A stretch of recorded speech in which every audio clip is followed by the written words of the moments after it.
ఆంధ్ర రాష్ట్ర సమితి వ్యవస్థాపక అధ్యక్షులు జంజరం కోటేశ్వరరావు నిడిమొక్కల గ్రామంలో రాజధాని రైతుల కోసం 21 రోజు రిలే నిరాహార దీక్ష చేపట్టారు. ఈ సందర్భంగా వారు మీడియాతో మాట్లాడారు. అమరావతి రైతులకు 1 ఎకరానికి ₹1 కోటి లేదా వాల్యుయేషన్ ప్రకారం 4% 1250 గజాల భూమి ఇవ్వాలని డిమాండ్. రైతు కూలీలకు ప్రతి నెల ₹10,000 ఆర్థిక సహాయం చేయాలని డిమాండ్. సెకండ్ ల్యాండ్ పుల్లింగ్ వల్ల నష్టపోయిన రియల్ ఎస్టేట్ ప్రమోటర్స్కు నష్టపరిహారం ఇవ్వాలని రైతులందరి కోసం ఈ నిరాహార దీక్ష చేస్తున్నామని అన్నారు. ఈ నిరాహార దీక్షలు రైతు సోదరులందరూ పాల్గొని విజయవంతం చేయాలని కోరారు. ఈ కార్యక్రమంలో ఆంధ్ర రాష్ట్ర సమితి పార్టీ వ్యవస్థాపక అధ్యక్షులు జంజన కోటేశ్వరరావు, కార్యకర్తలు, నాయకులు, అభిమానులు తదితరులు పాల్గొన్నారు. రైతు కూలీలకు 10,000 నెల నెల ఆర్థిక సాయం చేయాలి. సెకండ్ పూలింగ్ లో రైతులకు ₹1 కోటి ఇచ్చి 1250 గజాలు ఇవ్వాలి. నమస్కారం. ఆంధ్రప్రదేశ్ ప్రజలకి, మీడియా మిత్రులకి, కూటమి ప్రభుత్వానికి ఈ రాజధానిలో జరుగుతున్న అన్యాయం గురించి ఈ ప్రెస్ మీట్ పెడతాం. ఈ రిలే నిరసన దీక్షలు చేయటం జరుగుతూ ఉంది.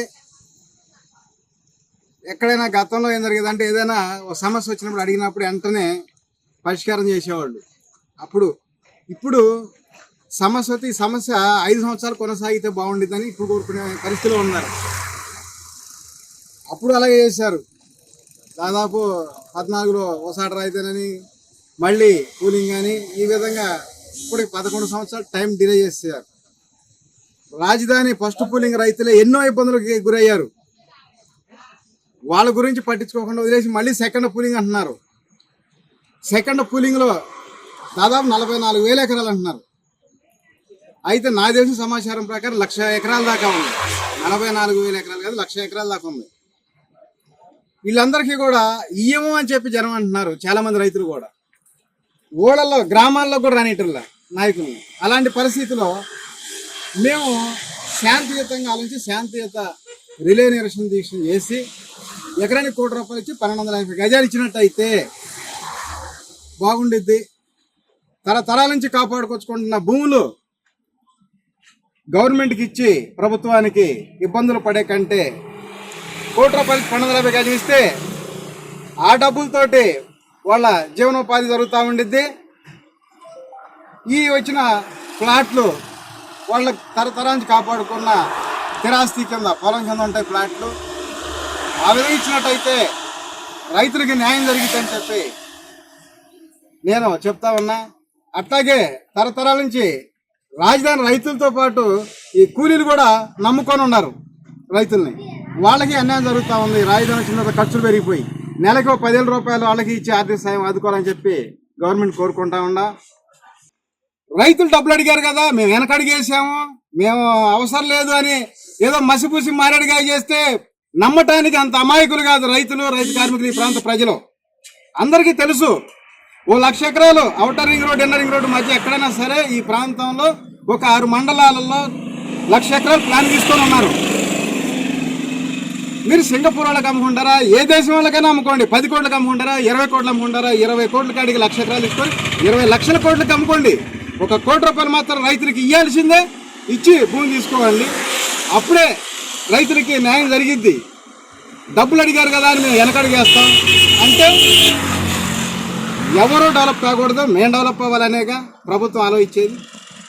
మరి ఊరికి ఇచ్చేనేమో అవసరం 1,00,000 ఎకరాలైనా, అదే డబ్బులు అడిగితే వెనకడుగు చేసాం అంటే రైతులు అభివృద్ధి కాకూడదనేగా. రైతు బాగు కోరిన ప్రభుత్వం ఎప్పుడైనా మళ్ళీ రెండోసారి వచ్చింది. అలాగే 2009లో కూడా రుణమాఫీ చేసి రాజశేఖర రెడ్డి గారు రెండోసారి అధికారంలోకి వచ్చారు.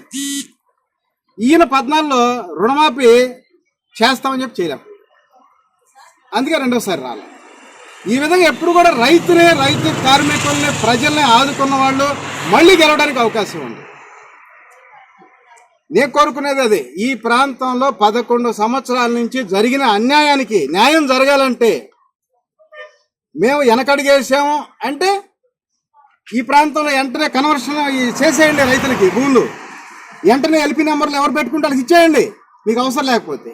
లేదు మీకు అవసరం అనుకుంటే మీరు సింగపూర్ వాళ్ళకి, ఏ దేశానైనా ప్రపంచంలో అన్ని దేశాలకు అమ్ముకోండి. 20 కోట్ల కాడికి అమ్ముకోండి, 1,00,000 ఎకరాలు తీసుకోండి, 20 లక్షల కోట్లు సంపాదించుకోవడం అభ్యంతరం లేదు. ప్రజలకే ఇస్తారో ఏం చేస్తారో చేయండి, అభివృద్ధి చేయండి.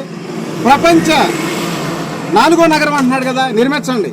అయితే ఎకరానికి ₹1,00,00,000 ఇచ్చి 1240 గజాలు ఇచ్చే తీసుకోవాలని చెప్పి నేను ప్రధాన డిమాండ్ చేస్తా ఉన్నా. అలాగే రైతు కూలీలకు కూడా నెలకు ₹10,000 ఇవ్వాల్సిందేనని చెప్పి నేను డిమాండ్ చేస్తా ఉన్నాను. మీ సందేహాలు ఇంకేమైనా ఉంటే అడగని చెప్తాను. ప్రభుత్వం నుంచి స్పష్టమైన హామీ వచ్చేంత వరకు ఈ నిరసన కొనసాగుతూనే ఉంటుంది.